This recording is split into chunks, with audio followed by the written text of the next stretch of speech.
Capítulo 1. Contexto y cronología de la escalada. Desde febrero de 2026 se está desarrollando una escalada militar que, según informes coincidentes, fue desencadenada por ataques estadounidenses e israelíes contra objetivos iraníes y rápidamente se ha convertido en un conflicto regional con enormes repercusiones económicas. En el centro del impacto global no está tanto un solo enfrentamiento, sino más bien la cuestión de quién controla realmente el riesgo en una de las arterias energéticas más importantes del mundo. Determinada por el Estrecho de Hormuz, debido al ataque de Estados Unidos, Irán está siguiendo una estrategia específica. El régimen sabe que Estados Unidos no van a iniciar una invasión terrestre, no tienen suficientes fuerzas en el lugar, y justo antes de las elecciones intermedias, Trump tampoco puede permitirse enviar muchos ataúdes de regreso a casa.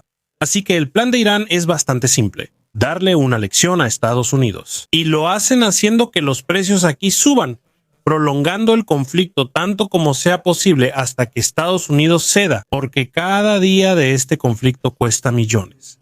Así que bloquean el Estrecho de Hormuz.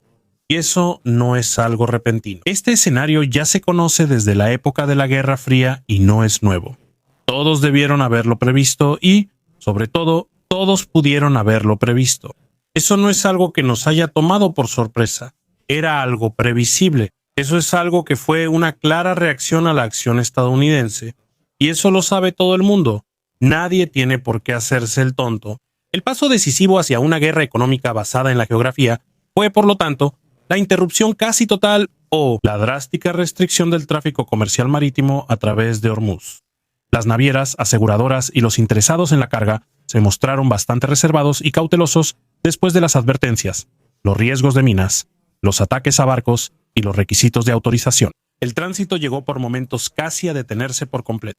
Porque si una aseguradora dice que no va a pagar los daños, si uno cruza el corredor sin que la situación esté aclarada, entonces nadie está dispuesto a correr ese riesgo. Se anunció una tregua temporal para aliviar la situación, pero desde el principio estuvo acompañada de condiciones y disputas sobre su interpretación, especialmente con la expectativa de que la navegación marítima volvería a la normalidad. Pero no todos los barcos se vieron afectados por el bloqueo. China, por ejemplo, negoció sus propios acuerdos con Irán para que sus barcos pudieran pasar sin obstáculos.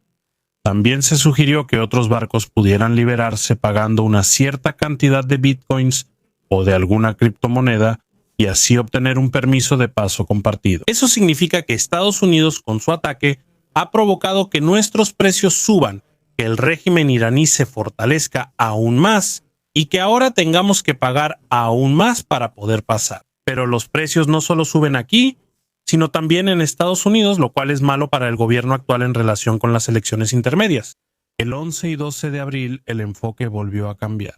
Después de conversaciones fallidas, Estados Unidos anunció un bloqueo naval que, según las declaraciones estadounidenses, no bloquearía todo el paso, sino el tráfico marítimo hacia y desde los puertos y zonas costeras iraníes. Paralelamente, Irán consideró cualquier acercamiento militar en la zona de Hormuz como hostil, así que los estadounidenses establecieron su propio bloqueo un poco más al este. Capítulo 2. ¿Por qué el Estrecho de Hormuz es una palanca estratégica? El Estrecho de Hormuz conecta el Golfo Pérsico con el Golfo de Omán y el Mar Arábigo. Se encuentra entre Omán e Irán y es un cuello de botella estrecho con rutas marítimas claramente definidas. En su tramo más estrecho, el paso tiene solo unas 29 millas náuticas de ancho. Las vías navegables utilizables suelen ser muy limitadas, entre otras cosas por canales de entrada y salida separados y estrechos, incluyendo una zona de amortiguamiento. Eso es precisamente lo que hace que Hormuz sea tan vulnerable militar y económicamente. Bastan unas pocas minas, drones o incluso solo la amenaza creíble de usarlos, así como el riesgo de un malentendido, para que la asegurabilidad y la gestión operativa de riesgos se vengan abajo. Y con eso pueden cerrar el tráfico sin que una batería costera tenga que controlar físicamente cada metro. Eso significa que ni siquiera tienen que cubrir cada área. No necesitan hacer grandes patrullajes. Basta solo con la amenaza de que se atacaría un barco para que los barcos o las aseguradoras cedan y luego les digan a las navieras o a los proveedores: oye, ten cuidado, no voy a pagar los daños si Irán amenaza con destruir los barcos, y ustedes de todos modos intentan pasar por ahí. Y nadie quiere asumir ese riesgo, así que se bloquea un corredor bastante grande solo con el anuncio creíble de disparar a los barcos sin que haya un seguro que lo cubra. A la larga sería una pérdida total. Energéticamente, Hormuz es un multiplicador. La Agencia Internacional de Energía estima que para 2025 se transportarán en promedio alrededor de 20 millones de barriles diarios de petróleo y productos petroleros a través de Hormuz. Eso equivale aproximadamente a una cuarta parte del comercio mundial de petróleo por vía marítima. Zusätzlich hängen alle LNG-Ströme dran. Una parte considerable de las exportaciones de GNL del Golfo Pérsico pasa por este estrecho y para el GNL prácticamente no existe una ruta de desvío alrededor de Hormuz de magnitud comparable. La Administración de Información Energética de Estados Unidos también describe a Hormuz como uno de los cuellos de botella petroleros más importantes del mundo, con pocas alternativas realistas en caso de que el estrecho sea bloqueado o se vuelva prácticamente intransitable. Eso significa que de todos modos ya sabían que eso iba a pasar y que habría un problema. ¿Cuál es el problema de los estadounidenses? Bueno, pensaron de manera similar a Rusia, pero actuaron de forma un poco diferente.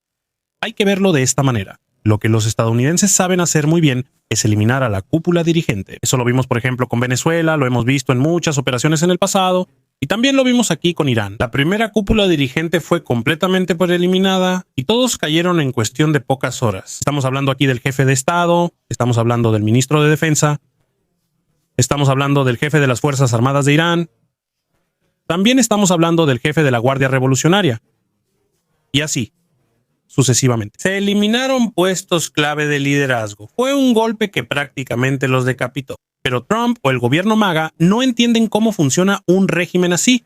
Creo que tampoco se han ocupado lo suficiente del tema, porque Trump sigue pensando como un hombre de negocios. Él piensa que todos están dispuestos a negociar un trato con él. Piensa que todos quieren negociar con él, pero así no funcionan las cosas en un régimen, especialmente en Medio Oriente.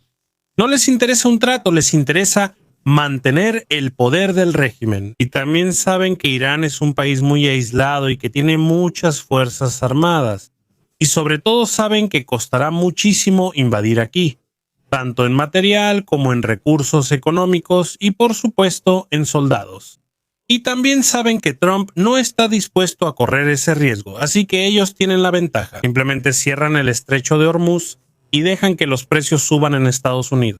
También le demuestran a Trump en política exterior que no logra cerrar ningún acuerdo aquí, y con cada día que continúa esta lucha, el poder del régimen aumenta, y la de Estados Unidos se vuelve cada vez más ridícula. Capítulo 3.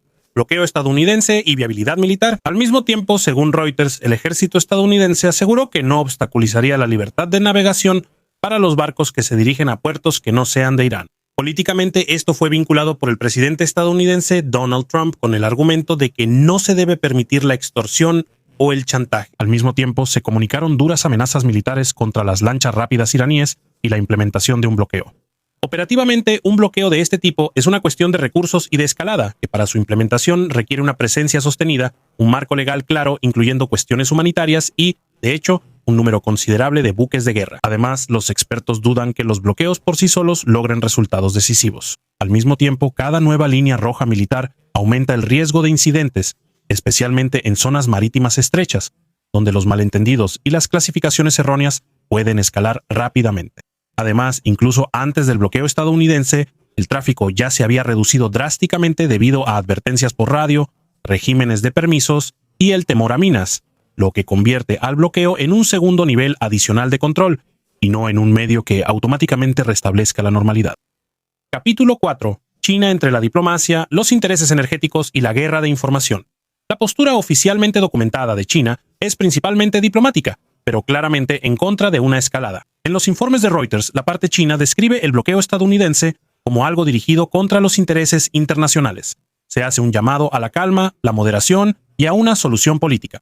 En declaraciones oficiales del Ministerio de Relaciones Exteriores de China, Hormuz es descrito como un corredor central para el transporte de mercancías y energía. El bloqueo es calificado como peligroso e irresponsable. La causa de la interrupción de la navegación se atribuye a la guerra, y el enfoque está en el alto, el fuego y las negociaciones. El representante de China ante la ONU declaró de manera comprobable que no comparten ni los ataques a los estados del Golfo, ni el bloqueo, ni el cierre del estrecho de Hormuz, y desean una pronta estabilización y libre navegación. Capítulo 5. El típico retroceso de Donald Trump. Como siempre ha sido, Donald Trump hace algo sin pensarlo, luego ve las consecuencias, amenaza a la otra parte, esta no se deja intimidar y él se echa para atrás. Por supuesto, cada retroceso del gobierno MAGA se considera un éxito, y ahora también, porque esto es lo que acaba de publicar en su plataforma de redes sociales. China está muy feliz de que yo vaya a mantener permanentemente abierto el estrecho de Hormuz. Hago esto por él y por todo el mundo. Una situación así no volverá a ocurrir. Ellos se comprometieron a no enviar armas a Irán. El presidente Xi quiere darme un gran y fuerte abrazo cuando lo vea en unas semanas. Estamos trabajando juntos de manera muy inteligente y muy bien. Y luego él dice que Estados Unidos es muy bueno peleando, mejor que cualquiera. Y eso lo vemos también en Irán. Actualmente, Estados Unidos es tan bueno logrando sus objetivos como Rusia y Ucrania. ¿Y por qué? Bueno, como ya se mencionó en el capítulo anterior, Estados Unidos es muy bueno realizando un ataque de decapitación. Pero todo lo que viene después cuando no quieres hacer un trato con ellos. Y si no hay una oposición que pueda y quiera tomar el poder, simplemente se reemplaza la cúpula de liderazgo por una nueva que seguirá aplicando exactamente el mismo rumbo. Y nosotros, e incluso de manera más radical que antes. En realidad, quería terminar el video diciendo que la próxima vez veríamos lo mucho que Trump volvió a equivocarse esta vez. Pero eso ya lo vimos en el capítulo 5, que se adelantó porque se publicó en medio de la grabación. Y con eso agradezco a todos los suscriptores, miembros del canal y a la Algo Crew. Un agradecimiento especial al teniente coronel René Kirzler y a Tiferio Meyerhofer. No olviden suscribirse, dejar su like, comentarios y hasta el próximo video.